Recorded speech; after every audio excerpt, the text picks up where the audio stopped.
7 ans après le drame, après des années de procédure, le tribunal de Marseille est en train en ce moment même de rendre son jugement sur l'effondrement des immeubles de la rue d'Aubagne. Sur 16 prévenus, 10 sont condamnés par la justice. Notamment Xavier Cachard, que l'on voit ici à son arrivée. Propriétaire et avocat du syndic, il est reconnu coupable d'homicide involontaire et soumission à des logements indignes. Il écope de 4 ans de prison, dont 2 avec sursis. 2 autres propriétaires sont également condamnés à de la prison ferme. À la sortie, certains expriment leur déception. C'est un jugement qui est quand même assez clément pour certaines parties. On attendait quand même plus. Et effectivement, on est encore sous le choc tous. Parce qu'il y a eu quand même 8 morts. Et on ne peut pas laisser ça passer en fait.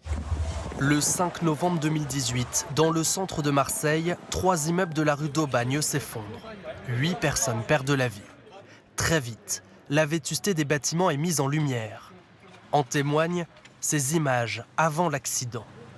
Pendant 6 semaines, à l'hiver dernier, le procès a tenté d'établir précisément les différentes responsabilités.